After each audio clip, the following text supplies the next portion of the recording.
Welcome to the Entrepreneurial Series, where we will cover all things business, branding, money, and law of attraction with your host, Christina Dukes. She is a Chicago-based business, branding, and law of attraction coach. She works with coaches, speakers, authors, and entrepreneurs, helping them create powerful high-end brands that get them noticed, booked, and paid. Join her in a lineup of guest experts as they give you the tips and tools you need to reach your goals in 2021. Ladies and gentlemen, please welcome your host, Christina Dukes. Hey, you guys. It's Christina Dukes, the Success Manifestation Coach. Welcome to episode 3 of the Entrepreneurial Series. So today our guest expert that we're going to have on is Eric Davis. And Eric is the CEO and founder of Soul of Chicago. It is a Chicago-based fashion line. I actually have my Soul of Chicago gear here with me today. I'll let y'all see that, and Eric will show you guys everything else. It was super hot today. I was going to wear it, but I didn't want to be on here sweating and looking crazy. So I got my Soul of Chicago gear. And Eric is actually a really good friend of mine from grad school. If you guys caught our pre-show, we kind of talked about our history of knowing each other and, everything that we've learned together. And today we're going to be talking about the art of building a brand. So if you're ready to build a brand and you're looking into the art of building a brand so you can do it perfectly, you are in the right place today. So you guys help me welcome Eric Davis onto our show. Hey, Eric. Hey, how you doing? Good. Bear with my internet. I was just telling you about my internet problem that I didn't know I had such a low internet speed or quality, and it's freezing a little bit, but I think you can hear me just fine. We're going to be getting that problem resolved really soon. So first of all, thank you so much for coming on the Entrepreneurial Series. We're really glad to have you. No problem. Thank you. So Eric, tell everybody a little bit about, and I'm super excited about like the art of building a brand, because even in our pre-show, like what we were going into, I had to go back and rewatch that pre-show. Yeah. So actually maybe what I'll do is I'll drop a comment after our show so people can go back and watch that pre-show, because that pre-show was super informative. There were just so many gems that we had already dropped. And so I didn't want us to give away the whole bag. So I wanted to share some of that bag for today, because we're going to go just a lot more in depth with, the art of building a brand. But why don't you just start off about telling everybody a little bit about you and what you do? Right. Well, my name is Eric. I am the CEO, founder of Soul of Chicago. We are a clothing brand, basically streetwear. And it's really all about the essence of Chicago. That's why it's Soul of Chicago. It's a play on words, like the sole of your shoe. I'm also a sneakerhead as well. So it's like this two play on words, basically. It's like the two loves that I do have here. So. Yeah. And can I tell you something? I've known you. Okay, so you confirmed it last time. You have a terrible, I'm not going to say I have a terrible memory. I don't, law of attraction won't speak that into existence. Sometimes I have trouble remembering things. Okay. But I think you said last time we've known each other since like 2012. Is that correct? That's when we graduated school. But we've known each other before that. Yeah. So we've known each other for at least like so we've known each other like over 10 or 11 years, right? Facts. Yeah, so I remember in school, because Eric, you're pretty young, okay? So is it okay if we do some age disclosure? Go ahead, knock yourself out. Okay, so I went back to school in grad school, and that's where we really started building our friendship. I think I was about 30 years old. How old were you at that time? Like, you were super young. I remember. 21. And I remember me and another classmate took you out for your 21st birthday. Was it your 21st birthday? 22nd. 22nd birthday. Still counts, right? Right. Correct. But I remember, I'm like, wow, this guy is so young. Like, at that time, I was just redefining my brand and my career, like really figuring out what I wanted to do with my life. Right. But like literally, like I'm meeting you, I'm like, you're so young, you're focused about what you want to do. You're just, I mean, like, can you just give us like some inspiration of like, because like, I know like, a lot of us, okay, you go to college and that's like a typical plan. But for some of us that, we veer off that plan, like what made you so focused? Like you're 21 in graduate school, which is not typical because it means that you just got out of high school. So how did you chart that path so quickly? Well, that really just came to I really wanted to learn a little bit deeper more about business, basically. So that's what that really came from. I really wanted to learn more about business. While going to grad school, it really showed me difference of everything, basically, because I was always business driven. That's when I first came. I was always business driven. I always wanted to own my own business. The first thing I wanted to do when I was first dream I had was like own a major sporting team. That was the first thing I had. Like I really wanted to do that, basically, just for the fact that I didn't really see when I was doing my research representation of us as an owning sports franchises, basically. So that was the first thing I really wanted to do, and then it started developing into a love for fashion because that's what I did. That's what I do have. I have a love for fashion just for the fact that being downtown, going to different boutiques, stores downtown, Right. and figuring that thing, figuring out my lane, basically. And what's also kind of like interesting too, because I remember in school you were a super sneakerhead. Like every time some shoes came out, you always had them.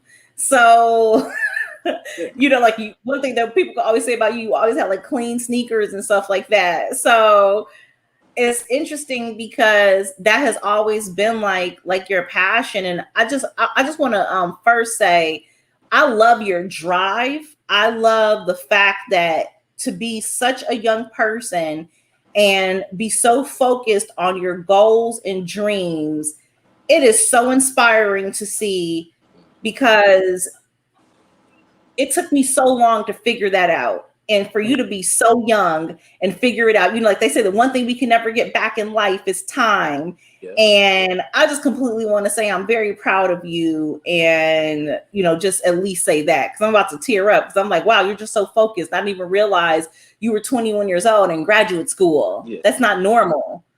Yeah, y'all all made me realize that. Yeah, like that's not normal. Because most of us that were in grad school were like in our late 20s to 30s, Right. So just being mature enough to handle that type of crowd or to adjust yourself to, people that have been in the workforce for so long or different things like that. Like that says a lot about you and your character of who you are as a person, right? So I just want to say I'm really proud of you. Thank you. So don't start crying and stuff too, right? So tell me a little bit about like what inspired you to start a business? Well, what inspired me to start a business is that I was always like, it was more of I saw bigger than just a business. I always want to have like a legacy, basically, and I want to create that legacy by passing that down to my family. And that's when it really came down to business. I want something of my own. And that's the biggest component of my existence of like being so focused and driven. I always want something of my own because I always feel like that I can drive my own type of avenue to get that, basically. Always thought that, and also want to build communities as well. So when you create your own, business or whatnot, you're not only doing things for your own family, but you're also creating for other families as well. So it's like if I was able to actually build my own and get my own established or whatnot, it's just only for me. It's also for whoever want to work with me, whoever wanted to work underneath me or work by me. It's whatever. How you want to work with me. It's all also about building a community. Because if I was able to be financially stable or financially settled, whatnot, then I want the next man to be, and then I want the next man, next woman, however that may come across. So. You know what's so interesting? I'm reading this a law of attraction book right now, and it was talking about how we need to stop focusing on manifesting the money, but instead we need to focus on what the manifestation does for other people, right? Yeah. Because when we're focusing on manifesting for ourselves, it's about, I got to make this much money, this has got to happen, this got to happen, and it creates just so much resistance around it. So I really love the fact that you said that with what you're doing as an entrepreneur is really about the impact that you can have in your community to be an inspiration, because as we just talked about, your story is not normal, right? Right. And Had y'all tell so, me? Are y'all telling me it's not normal? right? And so, with that being said, just to be able to be an inspiration to the community, to be able to be that person that other people can look at. Can you imagine the doors of abundance that are going to be opening for you once, I think, like even we all go through this, because I'm an entrepreneur and I want to get your entrepreneurial story in like a second, just about like how you got into that, like really, really, really as like a kid. Right. But like, sometimes we doubt ourselves as entrepreneurs because maybe we're not getting those sales that we wanted, or we're not, hitting those goals that we wanted. Or maybe sometimes we don't even have goals. We're just like, I'm just going to make this and put it out there and just see what kind of happens. Right. And Right. once it kind of takes off, then we're like, okay, wait, maybe like even for you, maybe like it started off with, okay, I'm just going to make this shirt. And then all of a sudden people started buying that shirt. And then you're like, wait, what can I evolve this brand further into? What other products can I come up with? What other ways can I expand my brand, right? And really scale my business. And so what I was really like just getting to was just like, as an entrepreneur, like I've had to do this shift too, which is like, no, you're valuable. You have a lot to offer. What makes you different from every other business coach? Because there's thousands of business coaches out there, but they're not you. So you need to stop looking around and start looking at yourself and what you have to offer, what you're bringing to the table, why people come to you. Why did you go this route? And really kind of understanding, I know this sounds like kind of like, weird, but like understanding I am the prize. I'm the prize. And for my clients to work with me is a prize, right? For God to give me these gifts and abilities. So like even same thing with you and going through that shift, because like we're talking about you're like a needle in a haystack, right? So with that being said, just almost like going through that shift. And I was just sharing that story to just talk about a shift I had to go through as well, which really just helped me escalate in terms of sales, revenue, and things like that. And I really love that shift that you talked about, which was not even focusing on the money, but focusing more on the impact and literally like what you're going to be known for. Do you know what I'm saying? Because we're all kind of writing our legacies a little bit. You know what I'm saying? Correct. So I think that's super dope. Okay. Just kind of going through that shift, and you just gave me an aha moment. That's why I was rambling on, because I was talking through my own process of Christina, you're a prize, right? Yeah. Because we're entrepreneurs. So like, who's going to want my product? Who's going to want to, buy my service or want to pay me what I'm worth? Like we all go through that. But then there's that shift that happens, and maybe one person says something, maybe it's a client or someone that it's like, no, like you've always been super dope. And then you're like, really? But then it's just about you catching up to what your brand is already in the marketplace. Does that make sense? Yeah, that made perfect sense. Cause like, because I'm not trying to overstep your questions or whatnot, but it's like No. when I first started or whatnot, it wasn't really one of the main key factors wasn't like designing. Basically, it was always the quality, and I worry about the design later. And that's what I would like set me apart from others, because so many people focus on like design and whatnot, and maybe like the marketing and whatnot. But my main focus was always getting like the best material that was available, the best garment that was available. I was literally having showcases. I would go to showcases and like test the material and stuff like that. Like I know the difference between heavy duty and light. You know what I mean? What type of graphic that would need to be on that. just in case it, Right. wash up or whatever. Like, the most Oh, important, I didn't realize that. yeah, Okay. the most important thing, I guess you're right, because you want your products to last, because you don't want them saying, hey, look, I went out there and copped my plug Solar Chicago sweatshirt and I washed it 2 or 3 times, and now it's the quality of it has changed. The words are falling off. exactly. And you're so right. Like that, as clothing designers, we're all just thinking, okay, I'm just gonna go out and make a t-shirt, but we never stop to think about what's the quality of the shirt, what's the quality of the lettering that goes on it. So thank you for that, because a lot of us that are listening, to this live or will catch the replay, that is powerful and important, to think about. If you are starting clothing, think about the quality, because that's what you're going to be known for. And I think, like, really, like, you don't really only have one time to sell something that has bad quality. Exactly. You're not going to have a repeat customer at all, you know? You know what I mean? First impression could be your last impression of it. So that's what always driven me to, like, keep going. Because it's like a lot of people would say, like, everybody have a clothing brand or doing something with clothing, and what would set you apart. And I will always, yell out to them, like, no, it will be my quality. It's not even like the quality of material, like just for the shirt or the sweater or whatnot. It's also like the different vellum paper that's actually used to print it out. So it's a process. It's definitely a process. And that makes a lot of sense. So, not off topic, but was just popping up in my mind while you were talking. And I was remembering me as a little kid and how I was figuring out that entrepreneurship was for me. And what, like, inspired you as a little kid around entrepreneurship that, made you realize that you were going to be an entrepreneur? Like, for me, I remember playing cash register all the time.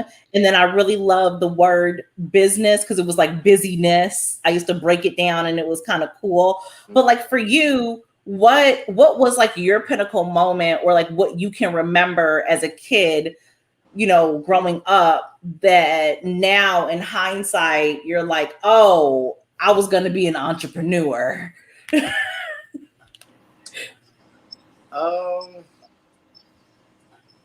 Playing Monopoly as a kid. Buying up the whole block, huh? Yeah, essentially. I saw how important that was.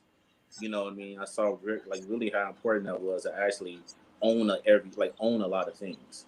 I see how, like, that's what it was. And then a lesson that my father told me as when I was younger was basically saying that it's always important to have your name or something.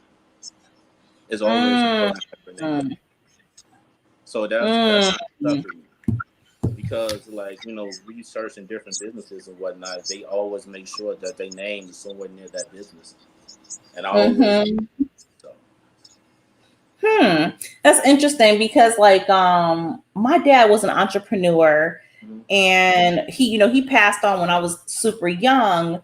But just I guess sometimes when people will, because I didn't know him, I was probably like 5 years old when he passed away. But you're right, like, some people will be like, oh, you remind me so much of your dad, and just these different things. But, like, I know, like, even for me, it's stuff that I'm like, I don't know, because I don't really know him like that, right? And you're right, like, our parents do play such a pivotal role in developing us as entrepreneurs. So, like, your thing was Monopoly. I used to love playing cash registers. Can I tell you a secret? Like, when I was a little kid, I was like a tomboy. So I would cut grass for money. I would work at the veterinarian office and clean the dog cages out. I did not care. I liked money. I was always a hustler, right? I used to make stuff and sell it out of our garage, random stuff, like, find stuff in the house, and I would have my own garage sales. Yeah, I did the same thing. I started to really start selling stuff like at 10, 11. And that goes down to, like, even when I had, like, Pokemon cards or trading cards, or, like, I have different bicycles. I always like, sold them basically, for a profit. Because it always felt good making your own money. Mm-hmm. Absolutely. So I guess like I would say everyone who's an entrepreneur should really just look back on your childhood and like what moments now in hindsight did you realize that you were going to be an entrepreneur, you know? Did Right. I That's lose my right. camera? Yep. Yeah. Oh, hang on. Let's try it again. There we go. Okay, we're back. But just like I would just say for entrepreneurs, look back. Like they said the best way to predict what is it? The best way to predict the future is based on the past. Yeah. And so now that you're in this place, when you look back, you could see that you already had those gifts and those talents and those interests. You know what I'm saying? Right. That got you to where you are. So yeah, that was inspiring because you just caused me to take a whole look back at my childhood and like I remember the first time I saw that word busyness, you know. So that it just I can remember I was like 4 years old. No, I couldn't read then, so maybe 7 or 8. But that word was completely right. Like I know, like unless I was just super talented in this game, but I was really little. But I remember seeing that word and it just really intrigued me because it was like, oh, busyness. You know what I'm saying? And that's what business is about. So really like activities and keeping busy, right?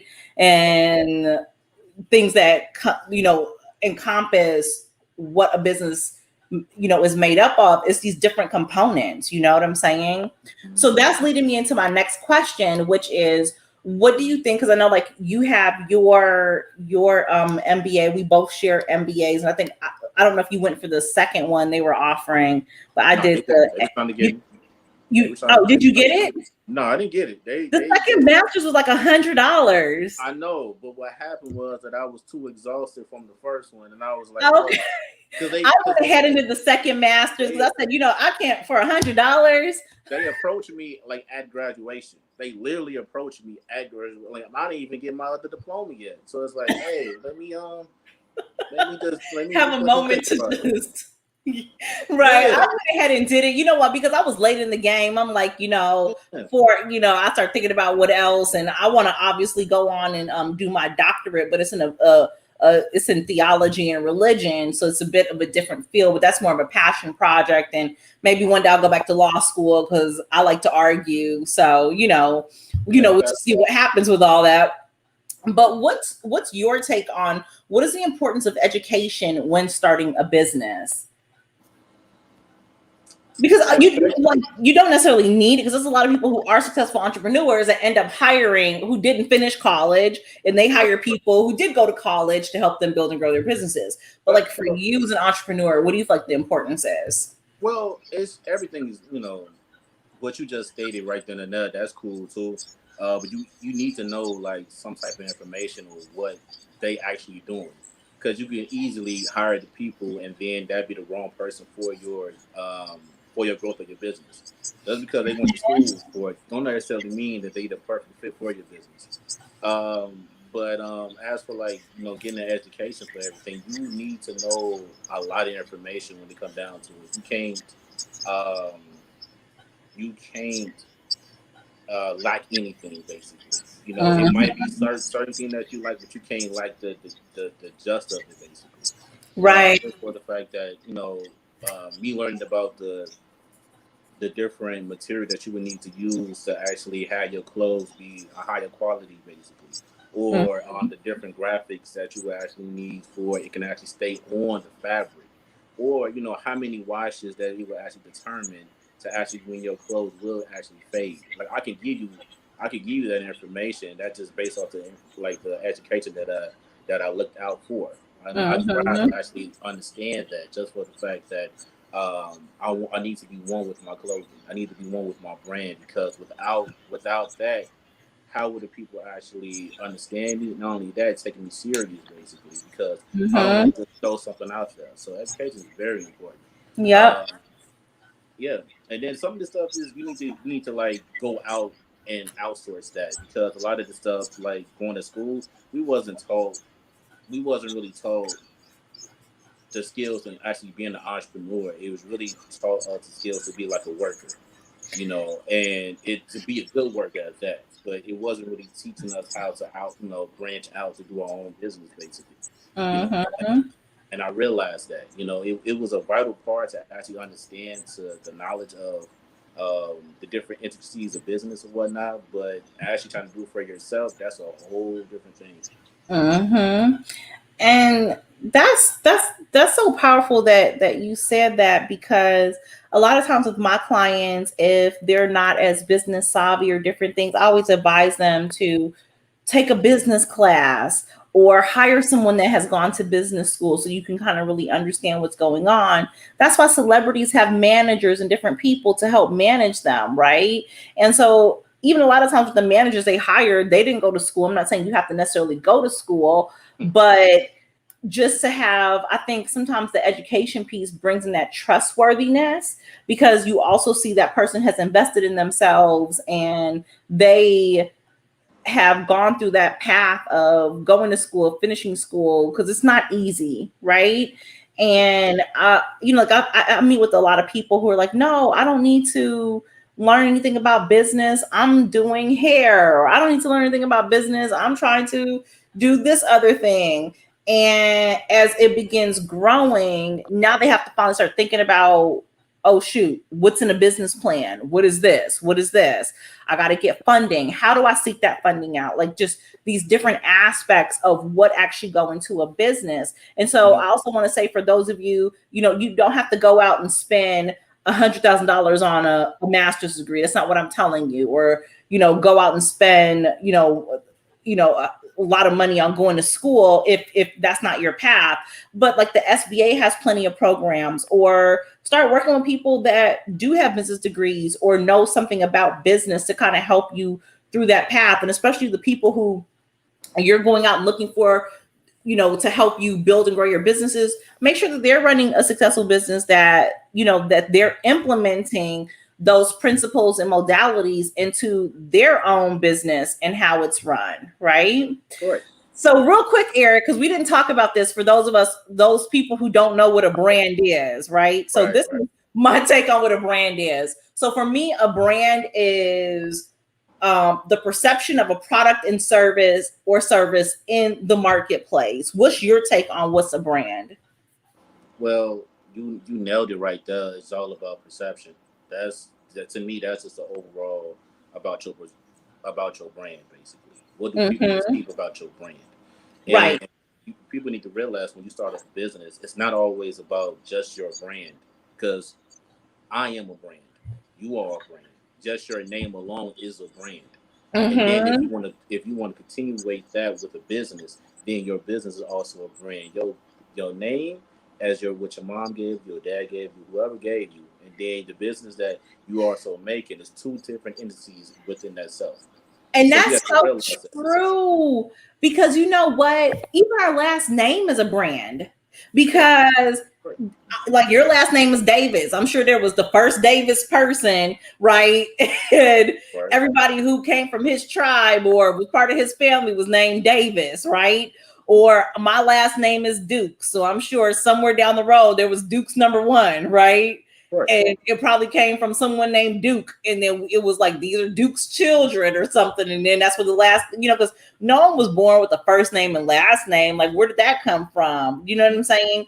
And the first name differentiates us from the last name brand. Does that make sense? Because our last names have a brand, and then our first names are meant to differentiate us from the other people in the clan or the tribe. Yeah.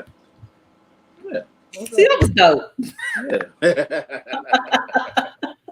Yeah. Which is true. So we all have a brand. What is our name known for? Even when our parents name us something, what is the definition of your name, right? Because I was Judge Mathis, and a girl came on and she was named Tequila, and Judge Mathis said, "Is that what your parents are drinking that night?" So now she's going to be known. You know what I'm saying? Like, what you name your kids is very powerful and important, because people are going to want to know, what's the history behind the name? What does their name mean? Because a lot of times, like in African and Indian cultures, they make sure they name their children things that are going to be like, whether The name doesn't have to be prosperity. It's whatever their native language is, but the name may mean prosperity, or the name may mean, generational wealth or whatever. So like, it's really important to think about, what are we naming our kids to? Because that's part of their brand as well. Right.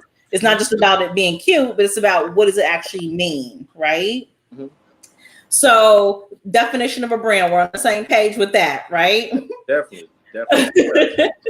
So tell us quickly about, why are you passionate about what you do? I'm real passionate about what I do because it's like I said, I really want to. I don't really want to. I'm going to build a legacy, and that's what I'm passionate about. Mm-hmm. I'm passionate about getting getting my brand out there, but I want to get my brand out there to get the people that been supporting me and have been around me out there as well too. Like, and my first thing is what's driving me is like the brand basically. Uh, Mm-hmm. so that's what really strikes my passion. Okay. Because when I'm around people and whatnot, like I just really want to change everybody around me, and not like just people lifestyles basically. Like I really want to bring people up with me. So that's all I've really been about. That's why it kind of goes with the brand of my name anyway, because it's like Soul Love Chicago. I'm like, this is the essence of what I'm trying to bring to people. Mm-hmm. And then Chicago is Chicago been getting like a bad name for the last 10 years basically, and I really want to change it because it's not how the media portrays it at all. That's a huge task to take on, Eric Davis. It is, it is, but it's like I was saying, like it's the way that everything has been portraying about what Chicago is or whatnot. It's like Chicago has a brand. it do, and and I want to change that as well too. Just for the Mm-hmm. fact that it's not as bad as how people portrayed it out to be, or what the media says it out to be. It's Right, not. because we have our pockets of areas or different things, but one thing about Chicago is we have a huge community of people of color that are entrepreneurs, that are movers and shakers, that Right, are, right, just not even just in entrepreneurship, like, because just even like a lot of stores and just this whole movement of entrepreneurship and people building community and taking our communities back and reinvesting in our communities and things like that. But we also have a lot of movers and shakers in the corporate America in Chicago. So I think Chicago's an amazing city. Like you just said, I just think it sometimes gets a bad rep because it's, like how, so for example, I'll just put it this way, right? I'll say, for example, I want to buy a bag of apples, right? okay. There, and say I found in there one rotten apple. I'm now going to go and check all the other apples to see if they're rotten. So see the impact how one bad thing had on even all the good ones, and now I'm even checking the good ones to see if they're bad. Does that make sense? That makes perfect sense. So I think the same thing with Chicago or just any major cities, and it is unfortunate, but I will always say there's a sign up close to somewhere where I live, and it says education is the root to all freedom. And so when we think about, well, what's the solution to the problems that we're having, with crime or different things, and then just seeing someone like you that was in graduate school at 21, I'm going to have to say that education is the root to all freedom. Yeah. It gets you focus on something, get focused, right? And so a lot of times, we're getting these bad reps because of the lack of education. And there's no reason in a time like now that we can't go and pursue that. It's not just about having a business. Even if you have the business, you still got to go and do, even if you have a great job, you still have to do continuing education. Even if you're in the corporate marketplace, even if you have a business already, let's say you're a hairdresser or you're in fashion, you probably still want to catch up on doing courses and things to become better at what you do, right? Yeah. So education is so valuable and important. And it's not just about having a big name degree, but it's also about how are you reinvesting back into your business and into your brand? Does that make sense? Yeah. Absolutely. Definitely. Yeah, like you are definitely right. Education is definitely the roots are actually being having freedom, basically. And Mm-hmm. you don't, like how we discussed in previously, like you don't have to really go to school, because if you go to workshops, you could definitely take online classes, like online Yep. courses, whatnot. YouTube University. YouTube University. I've been a graduate of that many times. Me So it's like, too. yeah. So it's I like, went ahead and upgraded to the premium because I said, YouTube has been so valuable to me and taught me so many things. Let me just go ahead and pay for the right YouTube. Like I'm saying, like not do the free one with the ads. Which the ads are good because like a person like me, I run ads on YouTube and things. But I just went ahead and just invested because I've learned so much from the platform. But we have to be willing to invest. I think a lot of times we want to return an investment when we have made no investment. right. Well, Right? people, like, a lot of times when people want a quick investment because they feel like they put in if you put in a small effort, they feel like you should get back something, a return of investment real quickly. And that ain't how Right. business work. You know what I mean? When you build in a brand, your brand could be your brand could be out there for the last 10 years, 12 years, 15, and it might be like the 16th year that your brand actually pop off though. But You with you that never brand, know. Look at yeah, you never know. Coca-Cola and KFC and all these inspiring stories, right? Of just different entrepreneurs that, like you just said, it took 16 years to pop off, but it popped off. Because sometimes you just got to get the branding right. You just got to get your product right. The Wright brothers, what it took them 999 times, it was their 1000th time that the plane actually worked. Yeah.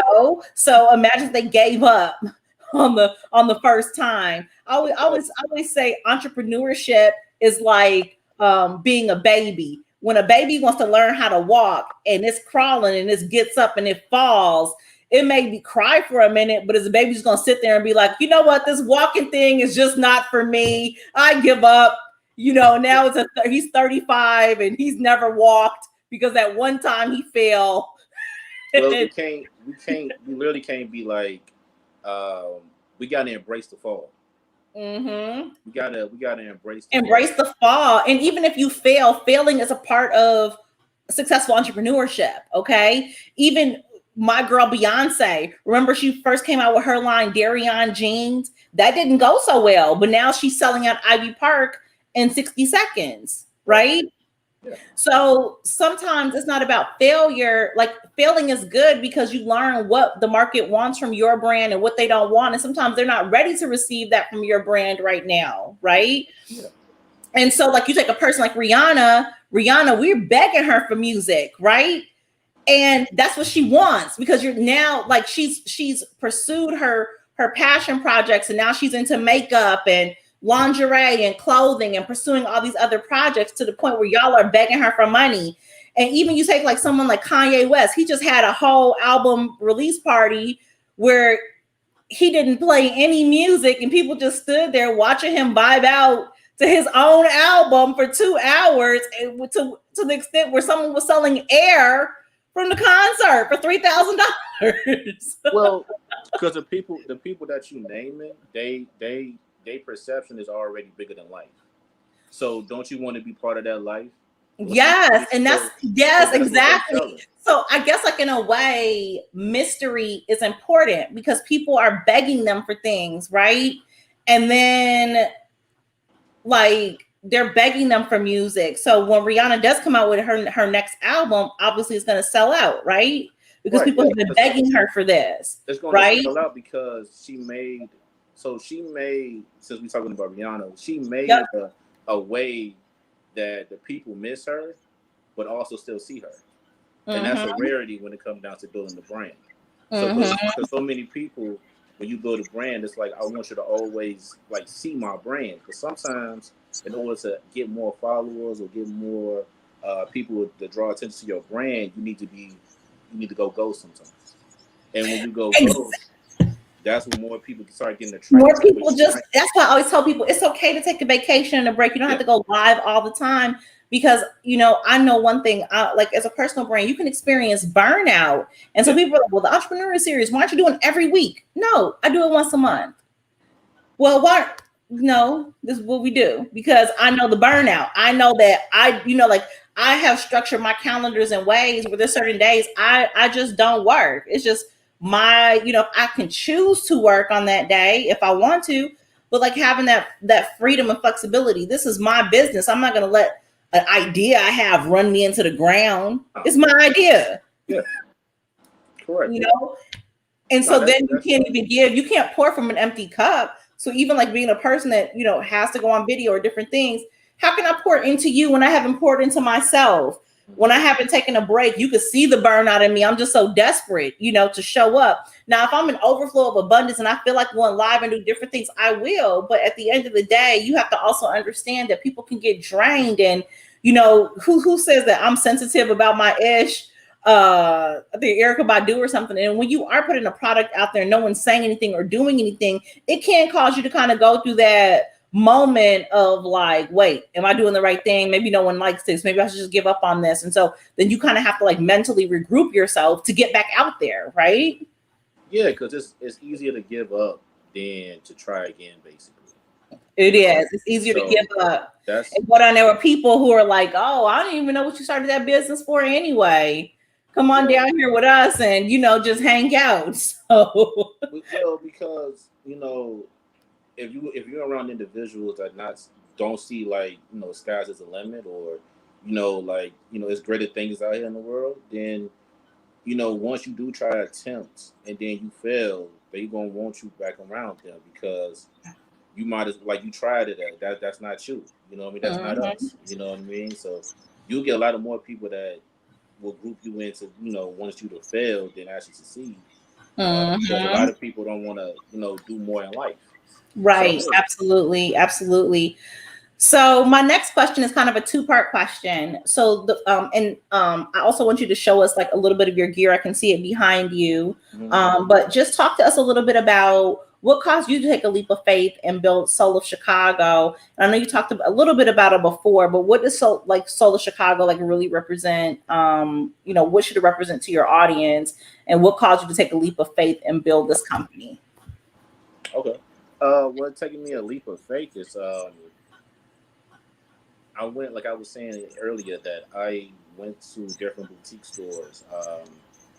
I went to like it's a plethora of different boutique stores downtown. Because like sneaker boutiques is a thing, and I don't know if it's a thing in other places, but I know like in Chicago, especially downtown Chicago, that's like a thing where you do like the tricked out sneakers and like exclusive, releases on stuff. Yeah. So I literally throughout my so getting out of school, I used to go there and different locations. So I went to Leaders downtown. I went to Juggernaut that's downtown. I went to St. Alfred's, and all like a lot of different boutiques that's around downtown basically.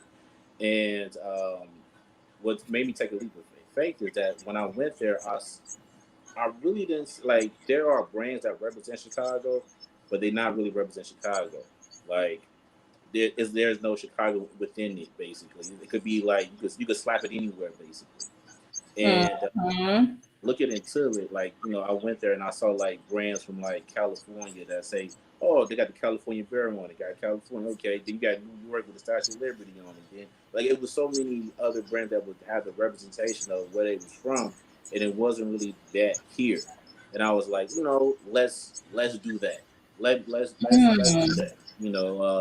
Let's have a nice little diversity when it comes down to it. And with doing that, I studied those different brands that I was looking into, and the different boutiques, and see what they was actually carrying, to see if I could be up to par, just in case if I want to be part of their boutique store or whatnot. So that's why I take a leap of faith in so like what was like your first, I see like you have your t-shirts behind you, but like what was that first like aha moment that like, okay, I'm gonna go and make, what was your first product, and what was like that moment for you? It was a crew neck that I wish I still had. I sold out of that. My aha moment was I made a crew neck. I literally I I drew my first logo. I drew it. I knew a guy that did graphic design work. He did it for me, and I was like, "Oh man, this would be cool on the sweatshirt." This would be my first thing and whatnot. And so I did it. I did a crew neck and a hoodie, and I was selling them in the street. I was selling them in the street, and I sold out. And I was like, I think I got something. Mm. I think I got something. It went from being intrigued to like, I got something here to let me see if I do. I'm gonna do this again. Right? I'm gonna do this again. Right. Like, let me see. That is super dope because, like, you literally just went out and made a t-shirt. And, like, what you're saying is basically you got on the ground, right? That's called a grassroots movement, right? Okay. And, like, buy my shirt, right? It's like, buy my mixtape, right? Yeah. And the next thing you know, he's winning a Grammy. But, like, Right. that is super dope because it was like you got this idea, you went out and made something. And so I always talk about law of attraction. I was just watching this video where it talks about like manifesting, right? Mhm. So the word manifest starts with, it's about action. It's not about this wishful thinking thing. Like you had an idea and you actually went and did something. So you know how they say like you got to go get a manicure. It's about your hands. So manifesting is about your hands, right? So it's about using your hands to take action. So interesting story real quick about law of attraction, and then I got a couple more questions to ask you. So I used to have this vision board in my room. I don't have the vision board anymore, but I remember I was so frustrated with law of attraction. I just learned about it, watched The Secret, and I'm like, this law of attraction thing, I don't know. I've been trying to manifest, I don't know. And one day, and this is before like I was into like moon cycles and spirituality and stuff. Right. And one day the moonlight came into the window and fell on the word action and law of attraction. And I said, oh Lord Jesus, that's it right there. Okay. It's the law of attracting action. You've got to do something. And so literally what you're saying is you took this idea and put it into fruition by actually making the product. And instead of going out and spending thousands of dollars making a website and doing all these other things, you literally got out there and just asked people to buy your product. Yeah. And they bought it. Yeah, and I was surprised. I'm not gonna lie. I was like, "What? You gonna do it?" And it's like, "Yeah, I'm gonna buy it." And I was like, "Oh, okay, that's what's up. I'm cool." And let me get no expectation. You weren't expecting anything, right? No. It was some desperation, like I gotta I feed my family with these shirts or whatever, you know. Like, and that's why I tell other entrepreneurs have a regular job first, because while you're pursuing your passion and dreams, don't go into it with the desperation of I have to do this to eat, okay? Because that's where you're gonna mess up. Yeah, and when they purchased it, I was just like, "Oh, all right, yeah, cool." Like, because I wasn't expecting nothing. Like, if I didn't sell out anything, basically, I would have just went back to the drawing board. I wouldn't went back to the drawing board. I wouldn't just like gave up on it, basically, because Right, just find something else, right? something is telling me to do it. Because it was that fire in you that's like, I'm supposed to do this. I'm supposed to like be a brand, right? Right. Because like you talk about our school and whatnot. I didn't go to school for graphic design work or working on. I didn't do none of that. When I first started, I just knew people that can actually do it. My whole agenda was to build a company, and me being the CEO, hire people to actually do it for me, whatnot. And it just didn't turn out that way. I decided to really watch the people that was designing, like doing graphic design work. I looked into it. I got their programming and stuff like that, and I started doing it by myself. Once those people that I actually wanted to bring in with the company, then wasn't really their passion anymore. You know what I mean? Right. You know. That's so interesting you said that, because people ask me, how'd you get into website design and graphic design? I'm not a graphic designer. I'm a business person. I'm a coach and a consultant. Yeah. The way I got into it was because I would outsource my clients to website designers and things, right? And even in using website designers, it was like pulling teeth to sometimes get the design done. It was like, okay, humble yourself. It was just sometimes this very unhumbling experience I would have. But then also website designers want you to bring to them the copy or the content or the messaging that's supposed to go on the website. And most people don't have a clue what to put on their website. So I said, you know what? I have a good eye for design. I like nice stuff. I was like, let me just start, what I would do was look at like different designers, right? Like, cause I I model my clients' websites off of clothing designers. Okay. So I figure out what's their brand, like who are they trying to attract, right? Are they like the Louis Vuitton of this, or the Chanel of this, or the Dior of this? And I would go and study their websites and pull them together and build sites for my clients, right? Elements from these different sites. And that's how I got into graphic design and website design, because I do not have a degree in this. I'm not saying I'm the best at it, but at the end of the day, I love my clients' websites. Look amazing, and they look very high end. They're to the point, their messaging is there. But that was kind of how I got into it. I didn't know what to do.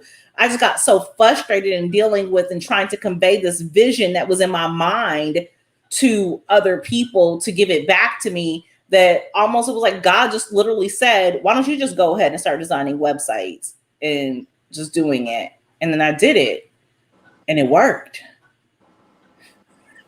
Now we're here, so sometimes I guess what I'm trying to say is, when you get these visions, like you just said, you hit all these roadblocks in your business around finding and outsourcing these different aspects that God literally said, you learn it, right? So sometimes if you're struggling in your business to grow your business or do different things, and every time it's like, okay, I'm trying to find a good accountant and I hit a roadblock. I'm trying to find someone and I'm hitting a roadblock. Maybe you're like literally supposed to go and learn how to do that stuff, right? You're right. So you can know what's going on in your business. Don't just outsource everything, and then you don't understand what the processes are like in your business, right? Mm-hmm. Correct. Definitely. So, okay. So that leads me to this one question, which I thought is really phenomenal. What's like one challenge you've gone through in your business, and how did you overcome that? So I think we literally just talked about one, right? But yeah, that was a challenge, but that was more of a, in business, you got yourself kind of planned out things that you want to do. And then when that plan, like with the graphic designer, wasn't feeling the passion anymore, it was like, I don't want to do that, man. Like, I don't really want to, but you got to put yourself forward to do it, actually. right. Actually, like the difficult thing that I actually face is actually education, like getting that, like networking, basically. Finding that resource, basically. Because you'll have a lot of people who's not willing to share information with you. They'd rather just keep that information. If they share that information, somehow, some way, they won't progress, basically. And that was the challenging part. That's still the challenging part now. Like that's still something that I deal with. Because a lot of times when you try to reach out to people to get some advice, or network to bring more awareness to your business, or just network yourself as a brand, basically, you really get kind of people kind of deter away from you, basically. Like, they don't really want to talk to you at all. They don't want to give you that type of information, and it get frustrating. But it's a work through. It's a work through. You don't fix it right then and there. It's a work through. Right. Yeah. And you're so right about that, because even with like networking, so like one thing I always have like my clients do, and I'm a power networker because I like to talk, but I'm an introvert, if that makes sense. I know. I'm situational, right, when it comes down to it. Like, I know when to get quiet and I know when to talk. And one thing you just don't ever want to come off as in the marketplace is opportunistic, because a lot of times people, the first question they ask is, okay, what do you do? But sometimes it's not important what you do. Sometimes it's important to just establish yourself as an individual person, because like, I know, like, when I meet people, my first question to them is not, what do you do? That's that. If you want to share that, you can, but I just want to know who you are. I typically want to know your birthday, because I can't remember names. So I can remember, oh, she's that Pisces girl who was awesome. But, just not wanting to appear like opportunistic in the marketplace, because that can taint your brand. You know what I'm saying? When you're just, and then also like sharing information. I think that because there's a process, right? Like, so one of the books I'm writing is about networking, but there's a process to follow up in networking process to like be genuine and authentic in that process to get a lot more. Because if you're like, oh, well, I don't know her, I don't know what she, is about. I always say, give everyone an opportunity and a chance, because you never really know. And it doesn't take anything to if I give you information, then so what? If I give you something free, at the end of the day, does it matter if you hire me to do it or not? No. But I've established myself as someone who's authentic, who shares, right? And at the end of the day, when you're thinking about an awesome business coach, obviously I'm going to be the person that you come back to, right? Because I'm, like when you think about it, I don't ever hound anybody like, okay, well, you need to pay and do this and do this, because that can taint my brand. My brand is about giving information. My information doesn't cost anything, right? What people are really paying for with me is me to sit down with them, and they're blocking out my time, right? The information, anybody can get that information, but what you pay for is that time to sit down and really go through that information and making an investment for yourself, because you will have laser focused questions about stuff you want to know, right? Because obviously the first meeting, only so much can happen, but you don't want to come off as opportunistic when building your brand and putting yourself out there in the marketplace, but I would totally agree, because even being a coach, and then you're in an environment with a whole bunch of other people who are coaches, or obviously the business coaching thing just kind of became super relevant over the last 10 years. So people were still kind of getting new to that idea, where they would kind of laugh it off. It's like, okay, well, you're just a life coach. You're not really understanding the importance of why you need that person pushing you to that next level, right? Right. And it's not in your high moments that you need a business coach. It's in those lower moments when you need, someone to just push you, just like what you just said with information. So, okay. So Eric, we're about to ask a super big question. Okay. Go ahead. What is the art of building a brand, and how did that help you grow your business? The art of building a brand is consistency. You got to be consistent with everything. That's what it is. If there's nothing else I can actually tell you more than you got to be consistent. And as we established earlier, consistent doesn't mean like you have to go be live every day, but consistency means that you are consistently working on your brand and your product. And those types of things. Does that make is that kind of where you're going? That's what I'm saying. You got to be consistent. Okay, so consistent in times when you're doing research and development, consistent in times when you are curating new products, consistent in your sales and marketing strategy, consistent in, okay, if I'm going live once a month, I go live once a month. Does that, I'm saying? You gotta, okay, I like that. I'm over here taking notes because I'm just trying to, I'm just trying to get it together too. Okay. Okay. Yeah. So yeah, you got to be consistent with everything. That's all. If you are doing content, whatnot, be consistent on how many times you actually gonna post. Be consistent on the research that you're gonna do for your brand. Be consistent about design work and whatnot. Always be consistent, basically, because if you're not gonna be consistent, your brand will fade. And your brand will be a thing of the past. It's a reason why you'll see commercials, you see YouTube commercials, or you on television, you see regular commercials. You hear in the radio commercials. If you don't do premium news for Spotify, Pandora, you hear their commercials. And it's a reason why you hear commercials, basically, because it's programming you to know that brand, whatever brand that actually coming out, basically. And being so that we have social media, you have to be consistent on showcasing something, and that's for that aspect. But you also will have to do your groundwork too, and be consistent on how you're going to develop your brand to the massive people. You got to be very true. And one quick tip with that and being consistent on social media,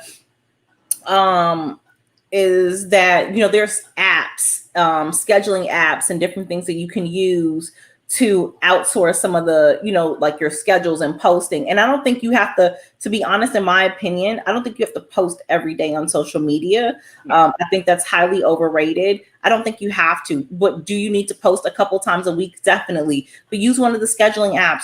You don't have to be like, oh, I've got to get online to. No, what I do with myself and my clients, where I'm literally going in once, to maybe twice a week for, about 30 minutes to an hour and just uploading all this content that's just being like spewed out. So people see like, oh, she's posting in her group and different things. I use scheduling apps. And so that helps me to be consistent. So that was what I was about to say is also, I guess when we think about the art of branding, it's about creating processes that can make your life simpler as well.